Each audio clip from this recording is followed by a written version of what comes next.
in a week that was largely really about the fact that the Kansas City Chiefs were getting healthier in a year where the offense and defense have been impacted by so many serious injuries. It really felt like today was going to be a day of us delivering some good news regarding the health of your favorite football team. Whoops! Thanks for listening to KC Sports Network, proudly presented by Emprise Bank. If you're thinking about starting a business or know someone who is, check out Emprise Bank's SBA loans. It's always good to know your options, and they can be your partner in possible. Juju Smith-Schuster was a full participant in today's practice. Isaiah Pacheco and Charles Omenihu both working their way back, both been limited, both practices this week. But those weren't the things that jumped off of today's injury report. It was Harrison Butker, limited left knee. We'll get into the details, where they're headed next, what the Chiefs are doing in Butker's place as he appears to be headed towards IR. Nate, you are ablaze in teal right now, and I feel like that's the most appropriate place to start. It's going to be very windy in Buffalo, Josh. I don't know if you're aware of this, but I'm just trying to get the fit right before Sunday's massive match between the Kansas City Current and the Orlando Pride. I'm sure that's what everybody is tuned in for. That's why everybody pressed play on their podcast. Ladies and gentlemen, there's one sporting event that matters on Sunday. It's at 1:00 Eastern time. It's called the Kansas City Current versus the Orlando Pride. Winner comes back to Kansas City for the championship match of the National Women's Soccer League. I'm sorry, did you ask me about Harrison Butker? No. How did your editor respond when you told them that you're going to go be covering the soccer game instead of going to Buffalo? I really hadn't. Or he's going to get on a plane on Saturday and I hadn't really crossed that bridge yet, Josh. I'm sure Mike understands. Obviously, one sporting event is much more important than the other one, and that's why that match is on ABC. Lord help me. Let me double check. I can look into it, but I don't. I've not yet set my DVR schedule or how I'm gonna. You know what? I'm still living that dual TV life since the Chiefs Royals crossover. So we might get some Current on the second screen this Sunday. You could watch Steelers Ravens, but why? Why would you do that when the beautiful game's available? Yeah, when the ladies that represent you, the hometown, whether you want to call them the Kansas City Chewingas, the Kansas City Labantas, the Kansas City Coopers, excuse me. It's the most important match of the season. Sunday, 1:00, ABC.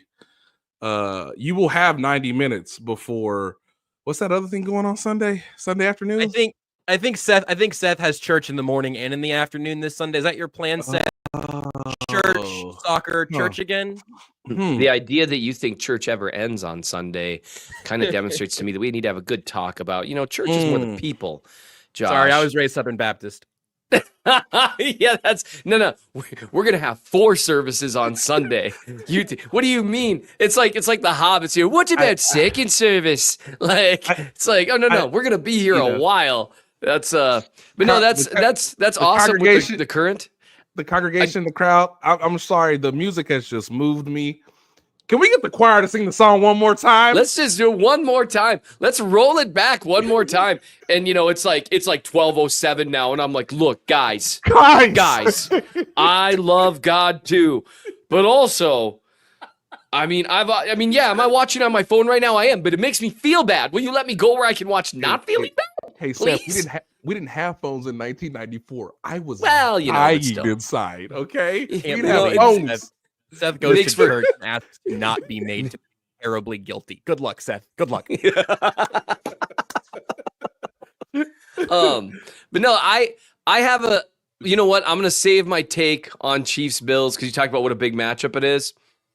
I've got a take on it, but I know we need to talk about the big news first. So here are the details on Harrison Butker. And he shows up as a limited participant, which was you assume at the time with no designation yesterday.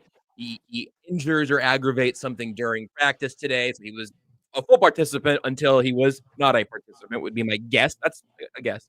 But so Butker is a limited participant, and then Adam Schefter tweets out shortly after that he will be placed on injured reserve due to the injury. That's not official yet. There's been a little bit of kind No, of a it is. 3 to It is. 4 week. It is. Oh, that they made the I have it corresponding. on. I have it on authority too. Great. Yeah. So he's out for what is it, short-term IR? God, there's so many rules. 3 or 4 weeks. I think it's 4 weeks. Yeah. So you give the news, and then I'll give the perspective of how the team has assessed today's I would say unfortunate news, but something that was there's some context to it. Go ahead. Okay, interesting. Well, so then Ian Rappaport noted that Butker's expected to have surgery to trim his meniscus in his left knee, and that the Chiefs are signing kicker Spencer Schrader off the New York Jets practice squad. He's a rookie. He most recently kicked at Notre Dame, and before that, he kicked at Florida State. Maybe I wrote this earlier. Where did it go? Control F. We all know what happened South the Florida. last There we time. go. We all know what happened the last time Brett Veach had to grab a kicker off a practice squad, baby. That young man's name? Win the Super Bowl. Oh. That man's name was Harrison Butker. Are you sure they didn't do that with Matt Amendola or the other Matt, who I don't remember, Matthew Wright? I might have, but it really ruins my bit, so I'm going to ignore it. Well, listen, if there's anything that I have a true passion for at this point in my career, it's ruining your bit. Just showing up. I'm going to be driving somewhere with my wife, telling some joke, and you're going to pop out in the middle like some kind of demented leprechaun, being like, well, actually, Seth, that wasn't the first time cavemen hit someone in the head. I don't know what joke I told that led to that, but that's my fault, really. I had to do it to myself just there and stop my own bit before it began. So Schrader's 25. This is his rookie season. South Florida and Notre Dame in college, undrafted this year, and then was signed by the Colts as an undrafted free agent. Showed up and made 3 extra points in one game, all 3 for 3. And then later in the year with the Jets, he gets 2 field goal attempts, and he was on the practice squad there when the Chiefs sniped him over full time. So get ready to see at least one instance of Spencer Schrader, which is a good kicking name. That feels like a kicker. If you asked what position he played, I think I'd get that one in one. But so Nate, I saw also a little bit more about kind of the meniscus thing, but what do you know in terms of Butker's injury, the plan from here, and where I should get my Spencer Schrader jersey from? Does he have a number yet? Can he be 0 for 0 misses? Okay, let's not put too much pressure on the young man. No. Yeah, he's in transit. Listen, man, if this podcast puts pressure on him that's not going to be meeting him on Sunday in Buffalo, I've got some terrible news. Yeah. To be fair, correct. Now I believe he's in transit. He was a member of the Jets, obviously. It's gonna be weird for him to fly, hopefully get some technique, some rhythm down, and then fly back to New York, obviously, on Saturday. This is just another acknowledgement of how hard it is to go for a three-peat with the core 9 intact. Oh no, did something happen to Mark Donovan? He's dealing with the stadium as we speak. Actually, Josh. that's true too. Wow, yeah, never mind. All right, I'm gonna he's shut dealing up. he's dealing with the stadium. So I do love the bit. You can't be a successful business if Mark Donovan is not a core 9 member. Okay, we all know this. Looking into all of this, it was apparent that we were not going to see as much of the open portion of practice today as we normally would. Now, there's a couple reasons for that. Did Harrison Butker not feel right during the walkthrough this morning? Totally legitimate. Don't know that for sure. Could he have tried to give it a go early in practice while reporters were already out? Totally possible. Can't tell you for sure, but obviously he was there at the start of practice. All we saw today, ladies and gentlemen, ahead of the biggest game of the regular season was dude stretch. Was dude stretch. Seth, I have been told by the NFL that this is the most important game of the season for everyone. If I don't see Who JJ might Watt argue with that facial expression? I wish, in the man, if you don't watch NFL this podcast, if you just listen, you are missing out. Because Nate won me over with his gaze there. That was some cult leader stuff, dude. I was just like, it is the most important game. That of was the like season. that was like that dang snake in the Jungle Book cartoon that came out when I was a kid, just like, trust in me. And I was in, man. Fine, fair enough. I wish Harrison Butker would change some things based on the gaze. Could Harrison Butker have had an issue with his left knee upon being told to pooch the ball into the landing zone and then him mishitting it incorrectly and then that costing the Chiefs an extra 20 yards? Definitely possible. A decision of this tells you, and it sort of informs you that nothing matters with Harrison Butker until he's fully healthy between now and Christmas. That's what I think Chiefs fans should understand about all this. It is unfortunate that he's been dealing with this pain to where you need a procedure. It has not really affected his kicking really at all from what I could tell over the last month. And if this is something you need to take care of, similar to other players in the past, then you take care of it right now because the team is 9-0. You do have a cushion in the standings. And of course, the reason why you're the highest paid kicker is not for mid-November. It is literally for mid-January. And I know the team has said, hey, 3 to 5 weeks. Obviously, IR gives them an extra week with 4 games. That's the best case scenario. I think what you want to see is Harrison Butker healthy and ready to go on Christmas Day in Pittsburgh? And if that is not the case, does he have to come back not 100%, which we saw at portions of the 2022 season coming back from his own high ankle sprain because the backup kitchen situation is an utter dumpster fire. That's what you don't want to happen over the next 4 to 5 games. I know Spence, this is such a great comment from Brian Parrott that Spencer Schrader is a NASCAR driver. Yes. Yep. Yeah. Yeah. He's got a lot good. of brands. He's a young guy. You know, he's in the gym, obviously. And look, he's going to shred people out on the track. So if Spencer can do the job for 5 weeks, which shoulder shrug kids, I have no idea. That's why they pay Dave Tobe, I guess. Mm-hmm. It is interesting that there's already reports that the Jets wanted to retain Spencer with an actual active roster spot instead of a practice squad spot for protection purposes. But like, it's the Chiefs, and I'm guaranteed to be kicking for 5 weeks versus a midseason tryout situation, which is the Jets' own issue. And of course, hey, if you kick really well for 5 games and the Chiefs are in the Super Bowl, guess what you get, bud? You get a Super Bowl ring. So there's all types of, equations to all this, but there's no better place. I can't think of a single better place outside of maybe Pittsburgh for Spencer Schrader in the most televised sporting event in this country since the Super Bowl to have to kick a football in windy Buffalo. Well, Nate, I would add that at least it's not like both of these teams have extensive kicker trauma. It's like both of those fan bases will be ready to turn on any kicking content on the absolute drop of a hat. Spencer Schrader or Patrick Mahomes on 4th down. So this is where I wanted to go with the conversation. And actually something else here of all the things here that are very difficult for us to confidently project or to know about, I have some information from Lawrence Tynes that seems maybe noteworthy in this conversation. Because with the 3 of us plus Lawrence Tynes, one of us had a long and productive NFL kicking career.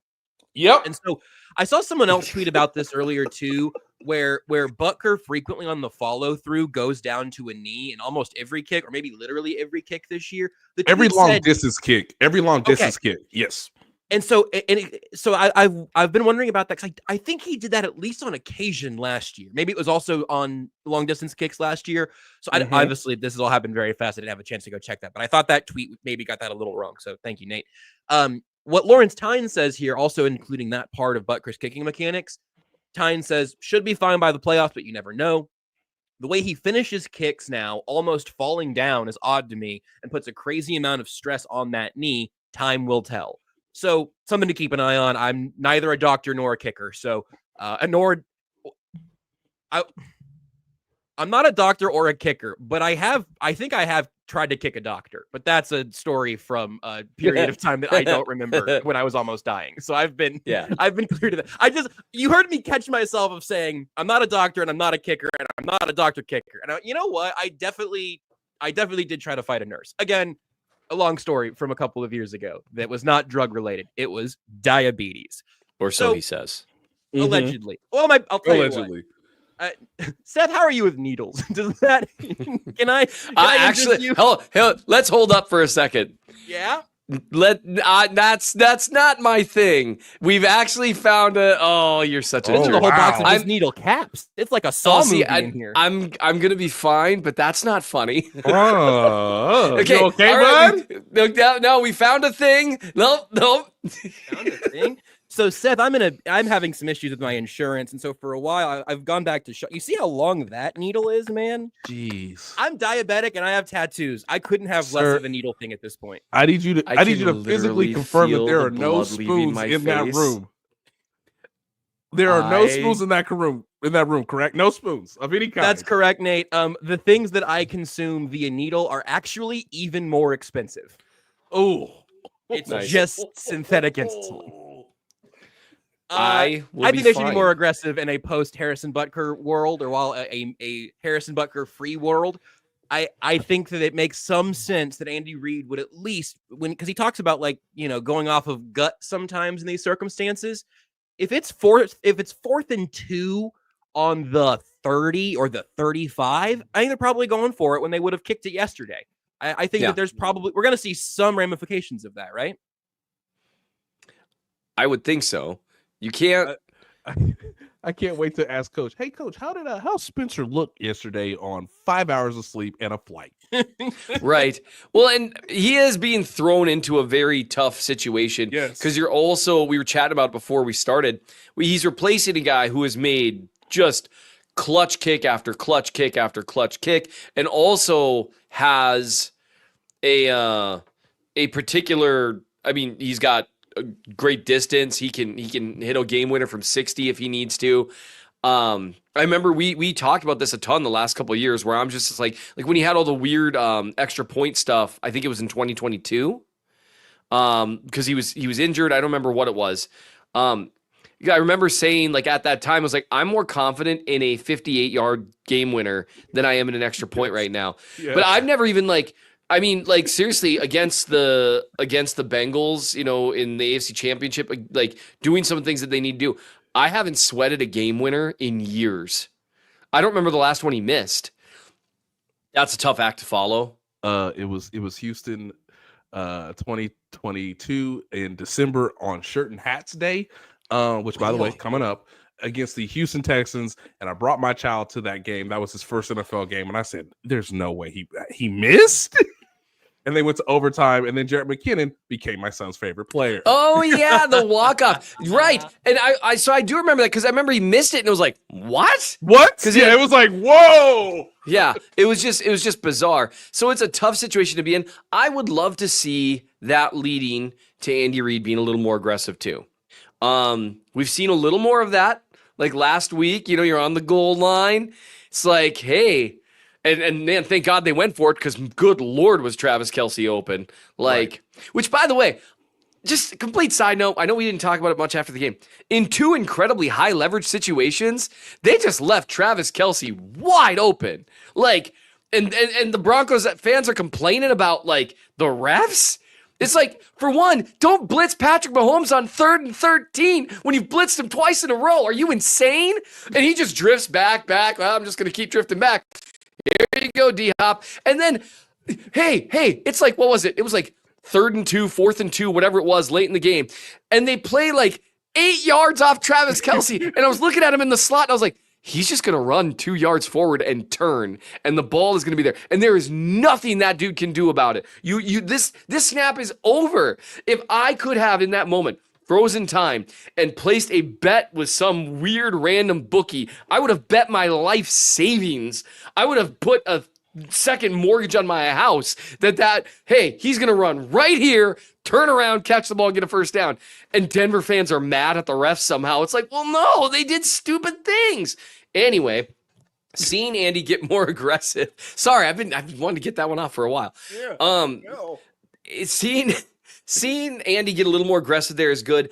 I do think his confidence in his kicker can be a bit problematic at times. I don't think it'll do anything to change what he does when they're at like the 45-yard line and like 4th and 1. And every time I'm like, look, man, you know he's going to kick it out of the end zone. Dude's got a huge leg, but he's going to boot it out into the end zone. He is not going to place that. He's not Dustin Colquitt right now at this point in his career. He's not going to put it inside the 10 or the 5. You're going to gain 20 yards of field position. Yes. For the love of God, just go for it. Yes. But maybe we see a little bit of if he thinks that a 50-yard field goal is more of a 50-50 proposition, you know what else is a 50-50 proposition? Going for it. And it's got a much greater return on investment. So hopefully we see more of that. I'm just glad. The plant leg thing concerns me. I've had some people reply to me on X and saying like, hey, well, at least it's not his kicking leg. And I'm like, I don't know if that's a good thing. You need balance, kids. Yeah, that plant leg. And people don't realize, it sounds crazy.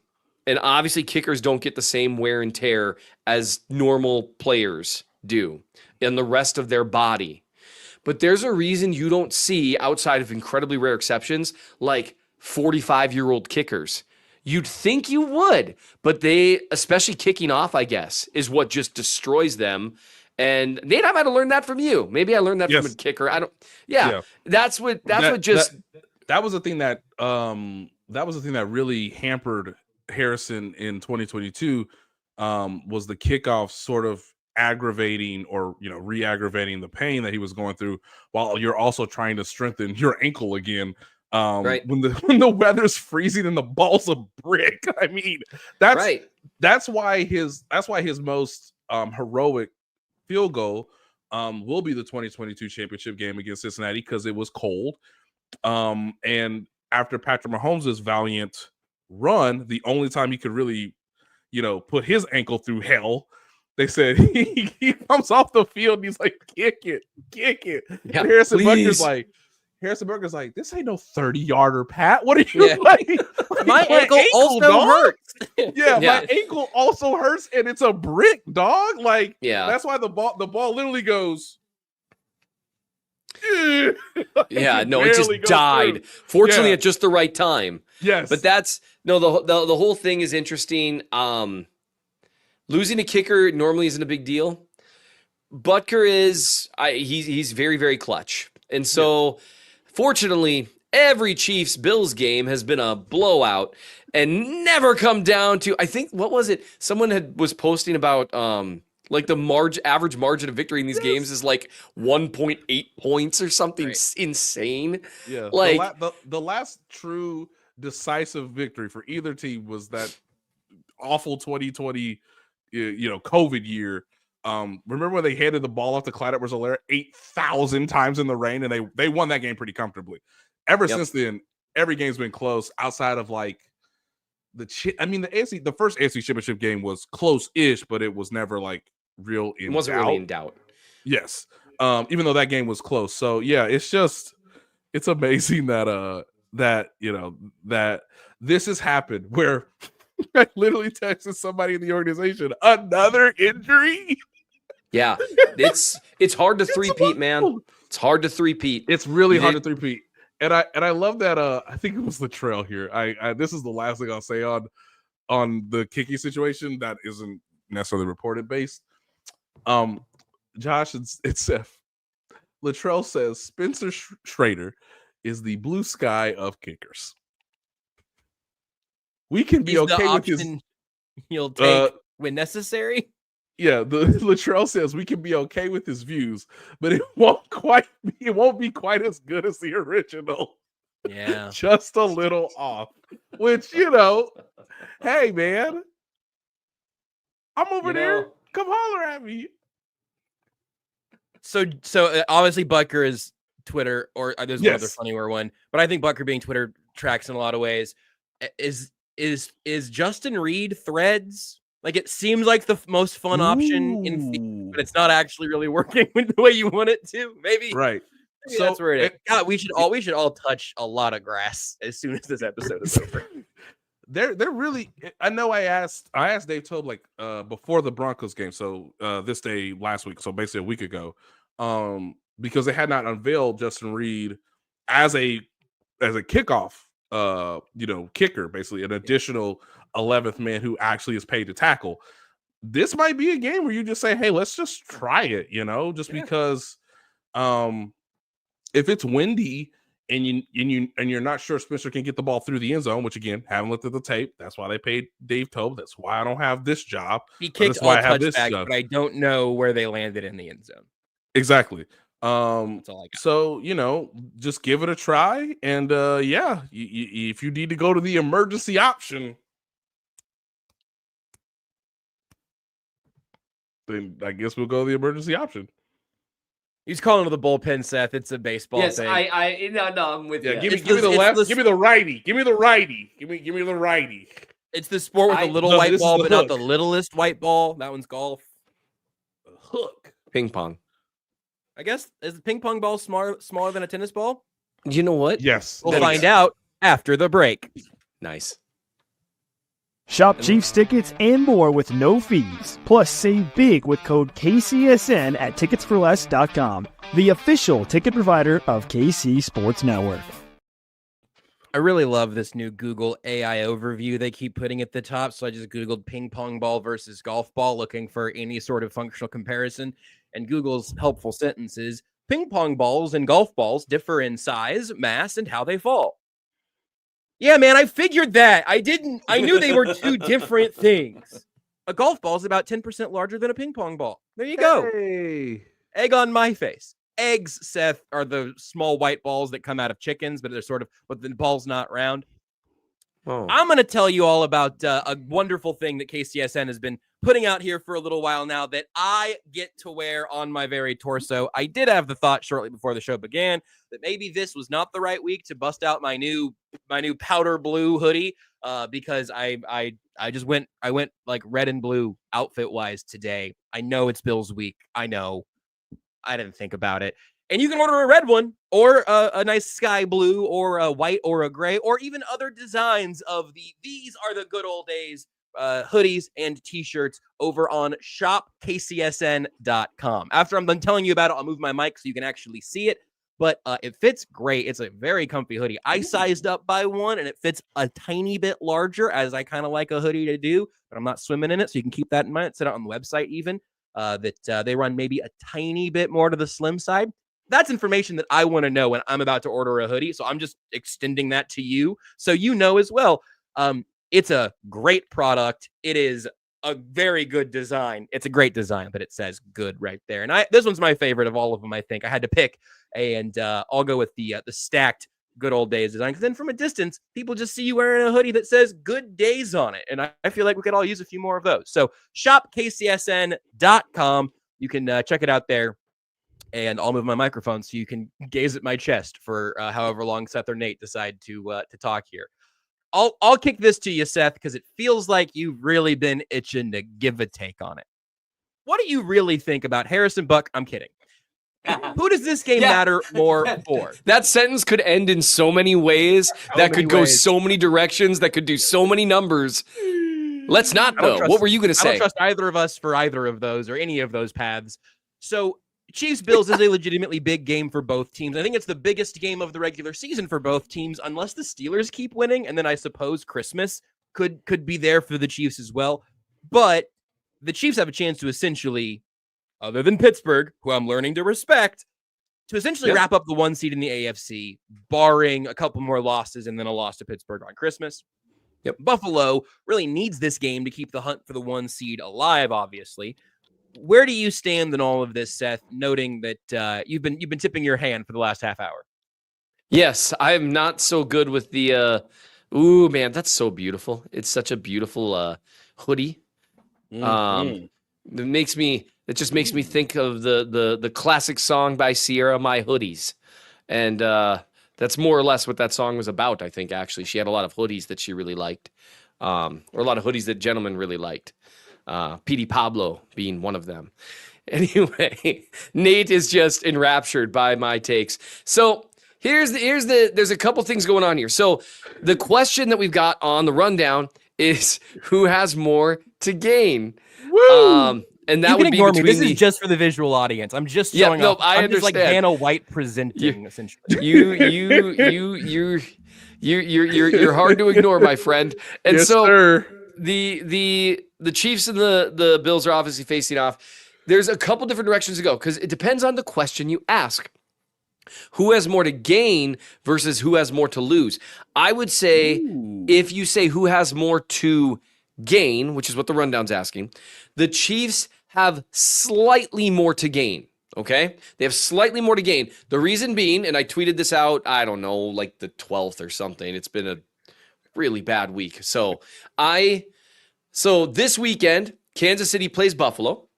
Pittsburgh at 7-2 plays Baltimore at 7-3. And Cincinnati, who is currently only 4-6, but is probably better than that record, they play the Chargers, who are a sneaky 6-3.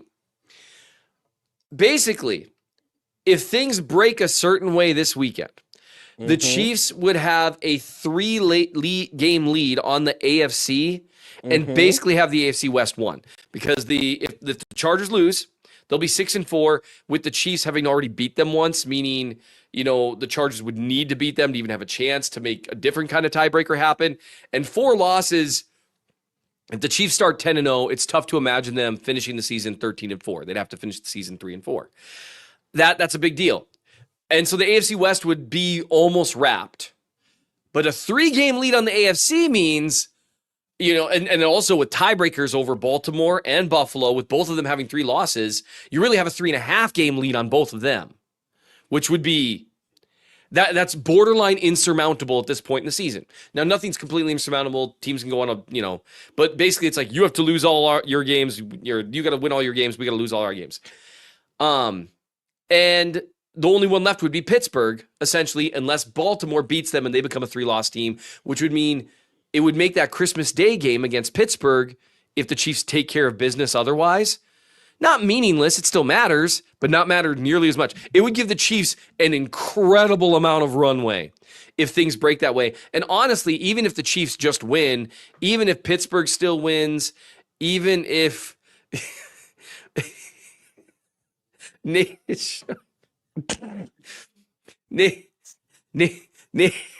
that's from the classic musical My Hoodies, the gift that Nate is showing. So even if Pittsburgh wins and beats Baltimore, and then I think that you've got to give them that next step. I haven't taken Pittsburgh that seriously until now. Their offense still has a really low success rate, but Russ Wilson throws a beautiful moon ball, and they managed to hit 3 or 4 big plays a game, and Mike Williams and George Pickens are built for that. Good defense. I also, low-key, really don't like Pittsburgh's matchup stuff when it comes to the Chiefs. So that's all just worth taking consideration. But even then, if they're still a 2-loss team and the Chiefs take care of business, you can go into that game with a lot of runway. So the Chiefs have a little more to gain. Yes. But I will say this is easily a much bigger game for the Bills, and they have much more to lose. Because here's the thing. Even if they beat the Chiefs, so let's say the Chiefs lose.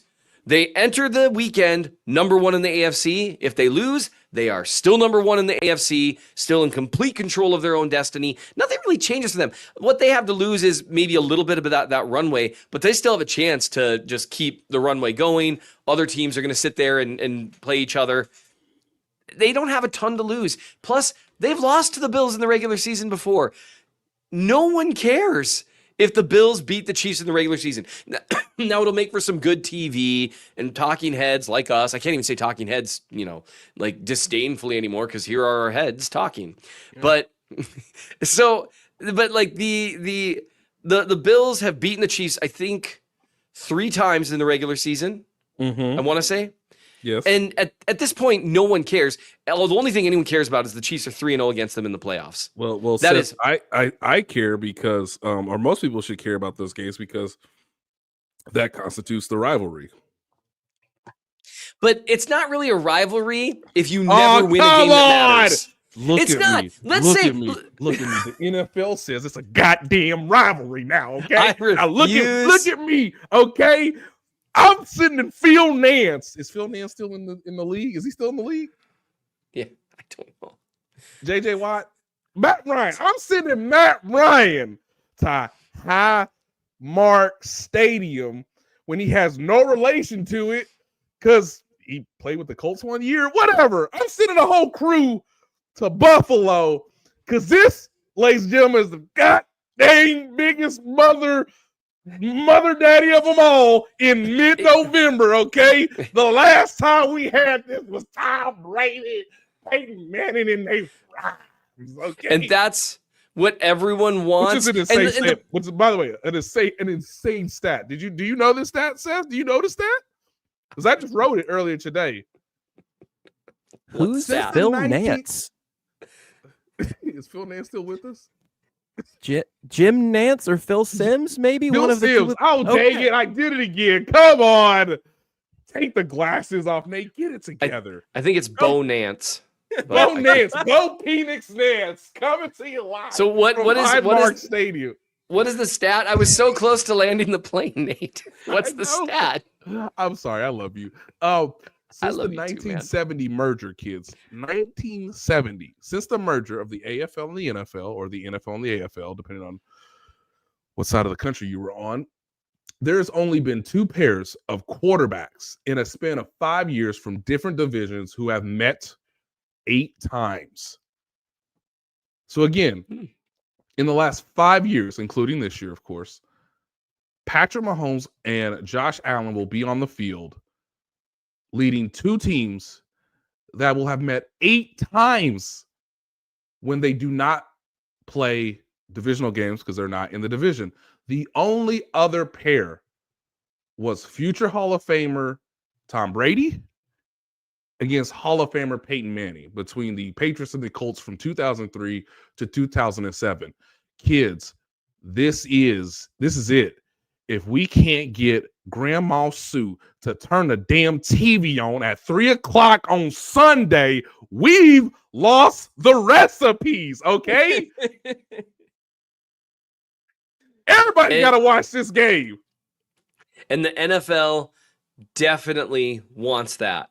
And Yes. I said You from the Bills' perspective, this is where it becomes so big because they don't have a lot to gain. They have some, right? They can make up ground on the Chiefs. They can beat the Chiefs. They'll feel great. But everyone, the quote's going to be, we've beaten them in the regular season before. And that's Right. true. And really to have a real rivalry, that's the reason the Chiefs-Bengals were a rivalry for a while. They no longer are. So sad. Too bad. But that's because the Bengals actually managed to beat them once in the playoffs. Good for you. That was great. And then they went on and, lost in the Super Bowl because they couldn't score more than 10 points. That's real sad. I saw there was a Bengals fan in the comments. So it's real sad. They thought they had a rivalry. They thought that the nature of the relationship was a little bit different than it actually was. It's happened to millions of people over the course of years. It happened to you. That's okay. It happens. Chiefs-Bills is much closer to an actual rivalry because the Bills are consistently good, unlike the Bengals. So Chiefs-Bengals is kind of a situationship. yeah, it didn't last as long, but it burned hotter. And so Excuse me. I have breaking news via X. oh no. Justin Reed has said, our new kicker will be handling all of the kicking responsibilities, guys. But I appreciate the vote of confidence. So Okay. So that's good to Reed- know. Justin Reed He has already ruled- texted Tobe then, huh? Yeah. Yeah. He was Justin talking Reed to has Dave already- before Butker got off the field today. Oh, for sure. Justin Reed Yeah. has already ruled himself out of being the kicker on Sunday's game against the Buffalo Bills. In case He has already talked to Dave Tobe, and Dave Tobe was like, knock it off, be serious. He's like, I am serious, coach. He's like, seriously, quit it. You are a safety. You play like 100% of the snaps, dude. Yes. The last thing we need is you being exhausted and then coming onto the field. So with the Bills to finally land the plane, because we've circled a little while, We've actually had to refuel midair, like in a Fast and the Furious movie. It was insane. No, you're fine. I was the one that was sitting there, wobbling around like the dude from Flight, except I'm not a good pilot. I'm just drunk. And so, hey man, as long as that's the last plane-related metaphor you have for the Bills this week, I'm good with it. Okay. Like Sean McDermott once said. No, okay. So here's the big thing with the Bills. They have everything to lose. They have so much more to lose than the Chiefs do. Because if the Chiefs lose, it doesn't matter. It's not that big a deal. It's not, they've lost to them in the regular season before. If the Bills lose, now they've lost the tiebreaker to the Chiefs. Now people are going to start whispering about how much easier their schedule has been than other than other top teams in the AFC, which there's some truth to that. And it's going to be the same, it's the same stuff that Baltimore has to hear. Wow, the Chiefs really own you, huh? What's it like being owned? Isn't that rough, being owned by a team? And it becomes a whole deal. Whereas, yes, the playoffs have been really rough for the Bills with the Chiefs. That's unfortunate. And that keeps the rivalry from burning quite as hot as it could. But it creates a situation for them where there's almost no chance of playing in Buffalo in the playoffs if you have to play the Chiefs. It takes away their real shot at catching the Chiefs for the 1 seed. They have so much to lose. So for the Bills, this is a huge, absolutely massive, colossal game. For the Chiefs, it's a pretty big game. Oh, guys, come back. I'm back. You're doing great. And I think that sometimes you deserve to be flanked by 2 off cameras to really be able to, we know about your relationship with focusing on things, and we know about my and Nate's relationship with distracting you on purpose. So I feel like that's a win-win for everybody. I'll make you do this, Seth, until Nate returns to the land of the living here. You wrote about the ongoing, I will say, decreasingly useful conversations around the Chiefs and narratives and the villainy and all of that. You mentioned a couple of you had one of those takes just kind of squirt out there earlier in the show. You couldn't quite hold it in, but I did want to see if there was anything else that you wanted. I said what I said. I want to see if there's anything else from that breakdown that you wanted to present here. Again, I would suggest that everyone go read it in the Chief of the North newsletter and then chiefsfan.substack.com. But you put your lawyering hat on, just on top of your football hat. You looked a little silly, but I felt like you made some very good points, and then hopefully broke down the way that we do lose literally any worth out of internet conversations. What riled you up so bad, and what would you like to proselytize about now? Me seeing people who are actual content creators, who are supposed to be like analysts, grabbing onto this whole Chiefs get all the calls thing. There is no evidence for it. No actual evidence. Like, you can talk about specific examples if you want, but if you want to have actual evidence that something is occurring, you can't just show that it's occurred. You have to show that it occurs at a frequency that is higher than in other places. You see, but that requires work, right? So if I were to say, I am the greatest free throw shooter in the world because I made 5 free throws in a row. Well, I would really need to go find out how many free throws other people are making, because otherwise it's just meaningless, and I'm just talking about one individual thing, and it's nonsensical. And what I found, I'm not going to pick on the person here because I actually screenshotted their tweets and put it in the article because I was so annoyed. So he said it on a public platform. I don't think he needs to apologize to this person. And he's the one who did it. There was a guy who said, the officiating crews just don't know how to call KC games properly. And someone's like, no, the refs are terrible in all games. And it's just bad. He's like, no, the Chiefs undoubtedly benefit more than most. Undoubtedly. Well, I said it strongly. It must be true. And then someone evidence to support a claim. And someone points out to this person, KC is like the 6th most penalized team in the league. And his response, doesn't matter. And his says, data showing missed penalties accepted and declined does not account for penalties missed or timing of bad calls. And here's what's happening here. Two things are happening here. One is called reversing or flipping the burden. What that means is if I make a claim, it is my job to explain why I believe that. If I believe that Nate is the best hugger that I've ever met in my life, I need to give a reason why. Well, I've hugged the man many times. I've hugged many other people, and I've never been hugged like I've been hugged by Nate Taylor.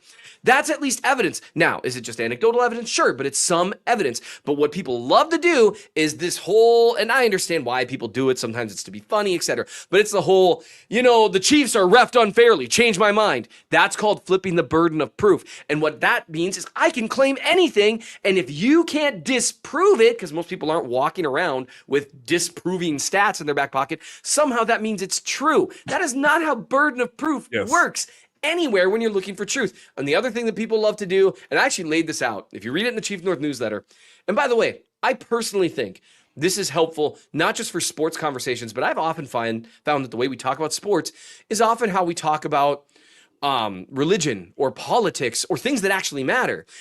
Thought stopping is a real thing. Why do you... Yeah, healthcare. Why do you believe the thing? Criminal stuff, like, crime statistics, that sort of thing. Why do you believe the things that you say you believe are true? Have a reason. And that's okay. And some, hey, said the matter of faith guy, sometimes it's just a matter of faith. Then just admit that. Okay. And so here's the other thing that people love to do.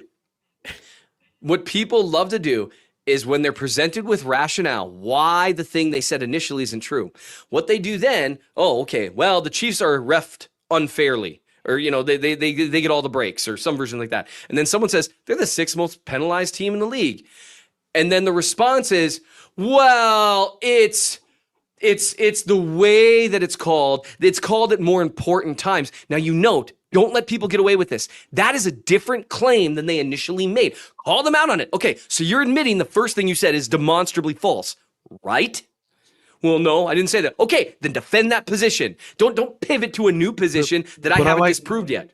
I like moving the goalpost, baby. That's exact. It's just pivoting to a new position without admitting being wrong on the initial claim, and then you try to go something more specific. Well, you didn't disprove this yet. And the beauty of that tactic is a lot of people don't realize you're doing it.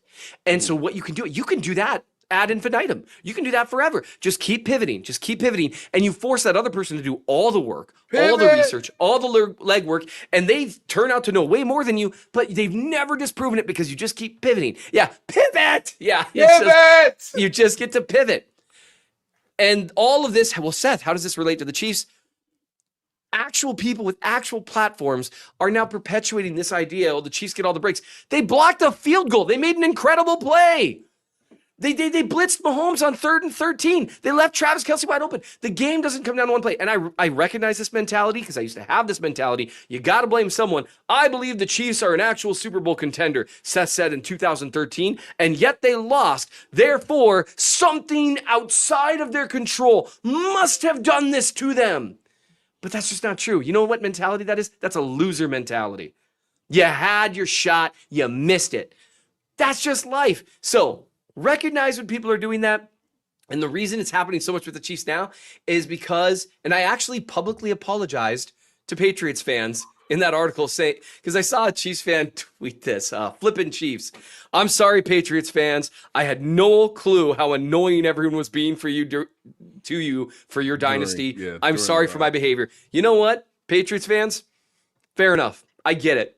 Because it's annoying hearing 31 other fan bases trying to denigrate greatness. And that's where the Chiefs, they are the big bad. Capital B at the beginning of both. And I got to tell you, it's like eating a Z-Man for the first time in a year. It is delicious. It's so good, man. I can't get enough of it. So thank you for letting me pontificate for the second time. Holy smokes, I want that for dinner. By the way, did you see the TikTok? By the way, kids, I'm about to get on TikTok, so watch out. Whoa, really? We're getting Nate talk? Hell yeah.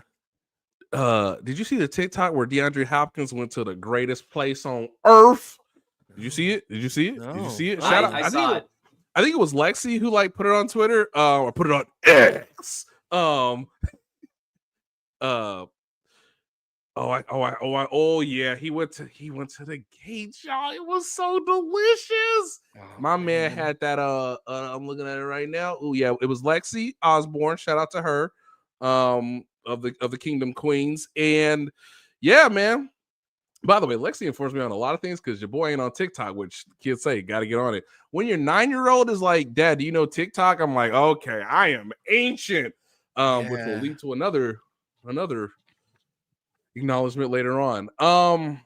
Yes, DeAndre Hopkins went to Gates. It's okay, Thomas. It was great. Oh my God, I see him putting his whole face in that burnt end sandwich. Hell yeah. Never been proud of DeAndre Hopkins. The greatest sauce on earth. But now I want a Z-Man with so bad with Gate sauce. If you give me a Z-Man and I dip it in Gate sauce, kids, we've ended world hunger in my mouth. I don't think that's what world means. We've ended world hunger in your mouth. Come on, man. Josh, you have to say things now. The best thing that Kent Swanson has ever done for me in my life is recommend the burnt end Z-Man on Texas toast at Joe's. Oh yeah. Like if you want to get the brisket, get the brisket. If you don't love Texas toast, you don't have to do the it's up to you ultimately. But I think it's the greatest sandwich I've ever eaten, and I've eaten it many, many times. I should have done a shout out for this a while ago. So Dion, a longtime listener of the program, Dion was in town with his friend Tim, and so shout out to both of them. Yes. Tim's a Ravens fan, but he was a cool one, so we're gonna let Tim go. And they came to town, and we were talking about trying to meet up for lunch, and we were looking at some different options, and then ultimately the thing's gonna work best for us timing wise. This was before the Monday night game was to go to Joe's. And so we got there, we're in line at Joe's, and they're from the Northeast, but Dion's in town pretty regularly for games and stuff. And so we were in line, and I was just sort of, checking in what I was going to get, which was the burn-in Z-Man on toast. And then one of them asked what they ought to get. I went, "Wait, what do you mean?" I said, "Oh, this is our first time here." Guys, I performed a wedding about a month ago. And I think the greatest honor I've ever experienced was getting to shepherd a brand new Joe's experience, to be there for the moment of burning Z-Man on toast. Oh. We're going to sit down. We're going to eat this together. We're going to break bread. Yeah. One of the greatest honors of my life. Lastly, so anyway, I think I can get to Joe's pretty quick after the show. Yeah. See what Renee's doing. Now, lastly, kids, I want you to know that this is not reporting. Okay, this is wildless speculation, wildless damnation, maybe wildless damnation. Y'all got any videos of Sky Moore at Gates? Any videos of Sky Moore at Gates? Has Sky Moore been to Gates? Because I think D-Hop caught everything, and he eating Gates. I'm saying if you asking the youngins to learn from the master, to learn from Shogun, Shonuff, hey man, get behind a 12-year vet and get your butt to Gates. Okay. Now look, I saw Sky Moore today. He's fine. He's healthy. He was not on crutches. That core muscle, hey, it's looking good. I saw this man bare chest in the locker room, and I just said, I can't look away. Again, different kind of peaking, kids. He looks healthy, all right. So look, all I'm saying is, can we get in the offseason, or hell, let's just do it now. If DeAndre Hopkins catches a touchdown pass that helps the Chiefs win against the Buffalo Bills, I need Justin Ross. I need Xavier Worthy. I need Sky Moore in the car with DeAndre Hopkins going to Gates. Worthy should probably get a double. I mean, I'm just Seth, you don't have to say what the thought that went into your head, but I saw a thought enter your head, and I got it telepathically from you based off your expression. And you don't have to. I just want to say, man, hey, has Sky Moore been to Gates? I need physical evidence, photographic video evidence, okay? Because I think we might be onto something here. Seth, just say it, man. If this is the thing that tears this show apart, I feel like it's at least for a good reason. You know, Josh and I's first lunch together ever, when he was like, man, what were you, like 23? 14. It was honestly weird. He was a pipsqueak. They thought you were my Well, dad. it was only weird when I tried to get you to cross state lines with me. But So here's the thing, Nate. Our first lunch together was at Gates. And I ordered clear out. I ordered no, Nate, I think this is actually a conversation that you and I need to have. I don't know if Nate wants to be on screen when you start the race war. Okay. What? It was fine. I just didn't think the sauce was that good, man. No, Like, You didn't like the sauce? it was fine. It was just more of a sweeter sauce. Don't you dare say a word about Arthur Bryant's. Don't you dare say it. If you say Arthur Bryant's got better sauce, I gotta hang up. No, I actually prefer Joe's? Joe's. I prefer Okay. Q39s. I prefer Womp. Okay, kids. Woo! Sorry. Hey, we're okay. We're okay. Everything, you know what? Everything's good. You know, not everybody's perfect, Seth. Yeah, no, But- and I appreciate you loving me through my flaws. Seth's more of a Sweet Baby Ray's guy. Yeah. I'm from Minnesota. So like, I mean, let's be honest here. No one should take any barbecue advice from me unless you're like unless you're a complete barbecue outsider like I am. Right. And that's where I think people with a more advanced barbecue palate probably really like Gates. I thought it was fine. Like, We gotta get you back. We're losing some of the demographics, Gates. Hey, Gates, we're losing some of the demographics. We need to go back to the center, okay? The only way to do that is to get the sauce right, okay? We're losing some of the demos that we used to win. That's why Bill Clinton was shot. Okay. Thomas Lester said in the comments, "It's okay, Nate. Seth has white man's taste buds." And that's why I said Gates needs to reach out to a certain demographic to bring them back in. Okay, look, DeAndre Hopkins gonna always be home. He's always gonna be home at Gates. Okay, but we gotta go cross demographical lines and understand that. Look, some of these people need to have a little more spice in their life, a little more onion, a little more salt. Now, look. They yelled at Seth and he just started weeping and apologizing. It was hard to watch. I was like, "Whoa, I'm real sorry there. I don't understand. What would you like? Why don't you bring it down there? I didn't know you were going to ask me the tough questions there, buddy. But my pal Joshua here might know." Dion Moulton has a great comment. Gates and LC has the best sauce hands down. Hey, why don't we start you at LC, right? That's the Bernie Sanders sauces right now. And we can just clearly get you back in line, okay? Now, that might be a little counterproductive, but I just want you to see what's out there, and then you can come back to, then you can come home. Then you can come back to where we've always been. That sauce ain't changed, but sometimes the perception of the sauce changes, and that's where we get into trouble, So we gotta bring them back to where we are, to the true and blue that we done been in, because look, man, there's a picture of Bill Clinton in there, and I ain't seen no president back in here in a while, okay? So we need to bring them back. Bring them back to the sauce, okay? This is entirely my fault, listeners, just so you're aware. I believe we were going to do Chiefs-Bills predictions. This is entirely my fault. Like, there is, I wish I could blame someone else for this. I have a small take. Are you ready, Josh? Like it matters. On Chiefs-Bills. Thank you, Thank you, Maple. Remember, kids, the Chiefs once traded the 10th pick, or the Bills traded the 10th pick to the Chiefs. That eventually became Patrick Mahomes in 2017. And they pretend they're okay with it.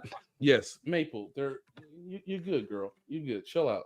I want to remind people that this past April, this is perfect. The Bills let the Chiefs trade up 4 spots to take Xavier Worthy. If you don't think Please, Lord, they're going to game. If you don't think Xavier Worthy is about to be running Yeah. He's then going to get a few deep you shots.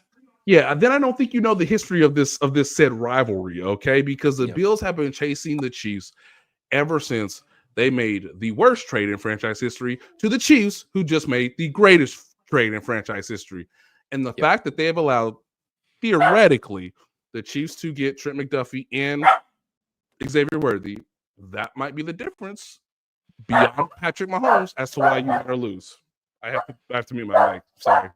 I'll let you do that. I'll also note that Keon Coleman, who's obviously been involved in that entire sort of package of rookie wide receivers, Keon Coleman is out for this game already. That was actually ruled early in the week. And then Amari Cooper was limited in practice today. Dalton Kincaid did not practice today, per the ESPN reporting there. So the Bills will be Big shorthanded. At least at wide receiver. I don't actually know what the expectation is for. It is rough that Matt Milano won't be out there to shut Travis Kelce down yet again. But actually, maybe he's working back. He was limited on Wednesday, so maybe he's coming back off IR right now. I'm sorry, I don't know the time. Oh, Nate's back.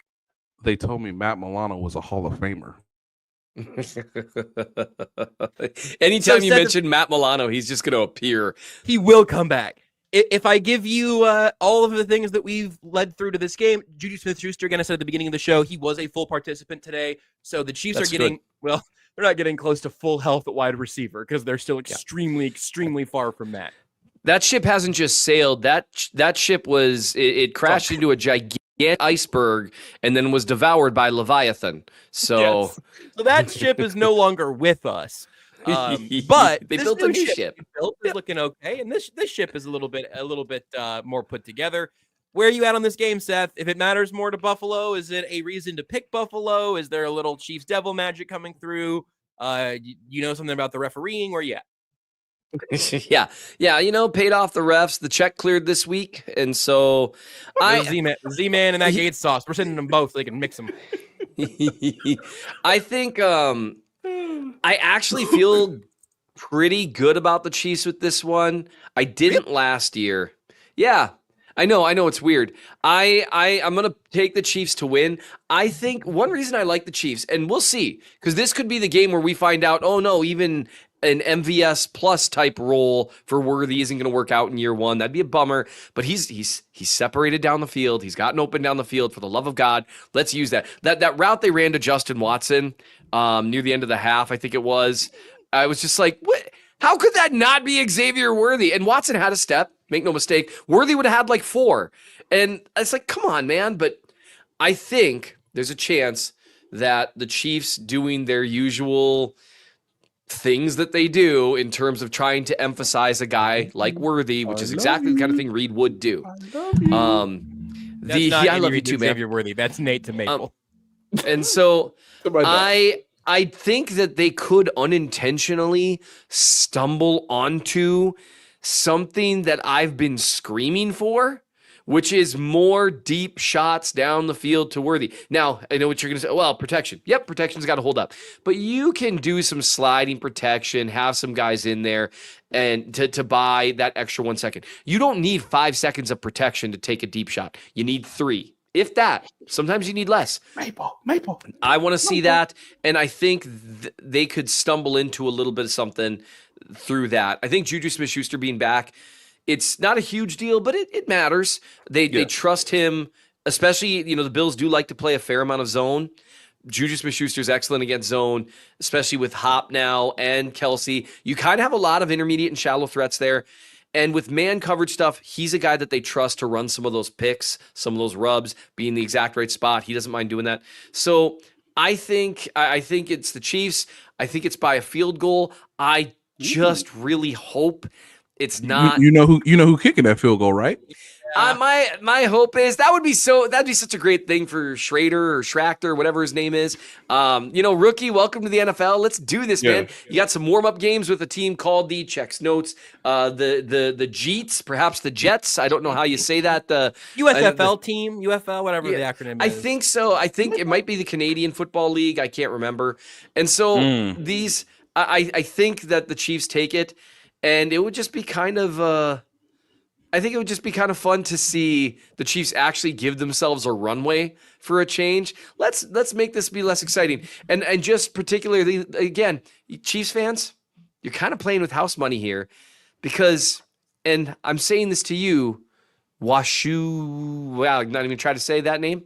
The Bills fan in the chat who's talking trash. Good for you, buddy. I appreciate that. It's very spirited of you. You know, you're going for it. You're in there. You're saying stuff like it's a real life rivalry. That's awesome. Just know, I'm going to say the same thing to you that I said to Bengals fans before the Chiefs beat them earlier this year.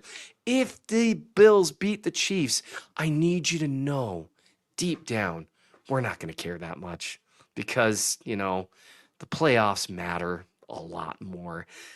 And they'll still be in first place in the AFC.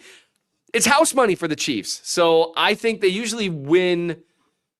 Well, no, they usually don't win when it's house money, but I think they will this time. Usually they just piss away all the house money, and then they win when it's absolutely desperate. But this time, I think they're going to win with house money. If you lose with house money, you have to start playing with your own money. I would like for the Chiefs to avoid that. That feels like, I don't know, man. Every bit of this feels like a game the Chiefs drop. It's the thing that keeps them from going undefeated or even worrying about going undefeated for that matter. And it's on the road in a game that would not derail the Chiefs' trajectory. I also had a field goal in mind before the Butker news, so I'm just going to keep that score and let it be. I think the one other thing that with Juju is that we've seen a handful of Justin Ross snaps when they want to go a little bit bigger, and that tight end rotation has been really thinned out by losing Wiley and Fortson, of course, so Peyton Hendershot's out there. I do think there's a little bit of like a medium-heavy personnel kind of thing that they could do with Juju and Hopkins and Kelsey, and then probably Watson and not Worthy, but I'd love for Worthy to keep going, vertical downfield. I'm gonna go 23-20 Chiefs. I don't feel any level. I'm not betting on this game. I'll go if you get the Chiefs as an underdog. You do what you want, I guess. But I am in coin flip territory, and now that both teams could be with coin flip kickers, I feel like it could. I don't want to jinx it, but I think it could get weird, folks. Ladies and gentlemen, the Kansas City Current 2, the Orlando Pride 1, the Kansas City Current to the National Women's Soccer League Championship match in Kansas City in a stadium built for women's soccer. Now, if you noticed earlier visually, as Josh eloquently said from an audio standpoint, I have tried to prepare you for what I'm about to say because I really need Maple to come over here. Maple, can you please come? Maple, come. Maple. No, we're not going out of the room, please. Come on, girl. Come. Man, train your dog, Nate. Why is your dog not? Maple, come. Yeah. No, she just looks at me because I have a scarf over my head, and that's not usually the case. So that's fair. Ladies and gentlemen, for the first time this season, as I try to get my dog to make things a little bit more palatable, this rivalry means something. And I know the Chiefs have had the upper hand, but y'all ain't been there. I've been there. I was there in January. It means something. And so if there was ever a time for a trick play, for not giving the ball to Damar Hamlin, for throwing the kitchen sink at the appropriate time. I forgot about that. Bro thought it was a Disney movie. It was one of my favorite comments ever. Hey, coach. Hey, this time, let's not give the ball to Damar Hamlin with the season on the line. Yeah, and congratulations, Hamlin, for everything you've done. That's incredible. Incredibly impressive. Yeah. Don't give him the ball. It's been a great season, but they were like, they won't see this coming. Coach, nobody will, because why would they? Now look, I think for the rivalry's sake, the fact that this game is in Buffalo, the fact that Buffalo needs it to keep everyone in the AFC motivated for the next 6 weeks. I for the first time this season, I'm going to pick Buffalo to win. This will also, in my opinion, You've picked against Buffalo every week. I know. No, I sorry. decided not Oh, to boy. be a dick about it, but Seth couldn't help it. My bad. We're My at an hour bad. and 9 minutes, and I'm sitting here being pedantic. Just Yeah, it's ridiculous okay. human. I'm sorry. For the first time this season, I will pick against the Chiefs. A Dick I will Vermeil, pick- in honor of the great former Yeah. Chiefs head coach, in case any of Seth's Yeah. kids are listening. I'm gonna say Bills 27, Chiefs 26. It's another classic. It's another game we remember. Kadarius Toney will not be offsides this time, and this will probably, with again Grandma Sue watching, this will probably end the MVP race, because I don't think people, and I know we can't really talk about it now because we're gonna talk about it on Tuesday. I don't think people quite understand how well Josh Allen is playing. He's playing at an amazing level. He's with- so good. with dudes that are not even dudes, like Amari Cooper, and that's it.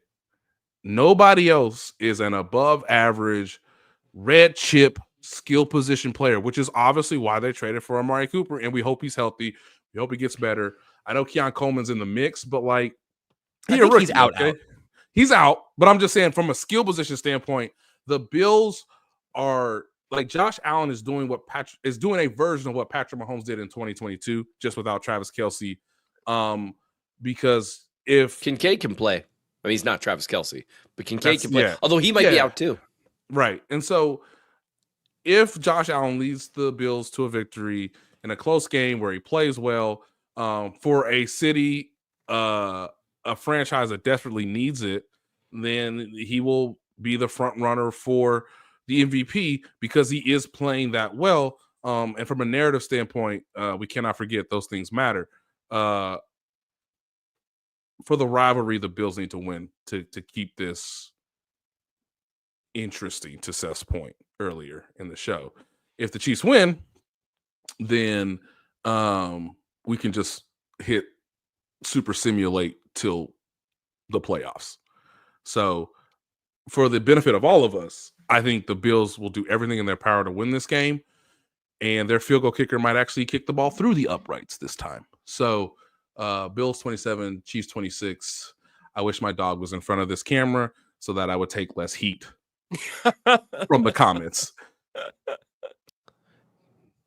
Well, I think we've said all the things we need to say. Would you like to immediately pivot, Nate, to having the comments go from saying mean things about you to saying nice things about you? I believe this was your outro. I've got a great outro for you if you want. Oh, great. Are you having another kid? Go. Let me just tell you, between my situation and Jazz's situation, that would be beyond a miracle. That would make the virgin birth look like a cakewalk. Just be like dropping miracles you wouldn't even. Yeah. So I just, you know what? In honor of, Buffalo Bills have a great fan base. I actually really admire their fan base. They're real fans. They get after it. They love the game. That's awesome. I think Josh Allen's great. Easily the second best quarterback in the NFL. So I really think, in the honor of friendliness and team spirit and understanding a friendly rivalry, because Allen's great and all those things, Chiefs fans and Bills fans alike should all, and I got this idea from the comments because I think it's a really good idea. Bills fans, thank you for being in the comments today. And I just want you to know that to warm up for the game, to prepare for it, I think we should all just do ourselves a favor and study up on our history like people have told us. Me, I'm going to go watch, I don't know, maybe a documentary. What's this called? Four Falls of Buffalo. Huh. Is that about like early in the West when they were hunting a lot of buffalo and they fell a lot? Or Nate and Holly Is are that having a- another baby.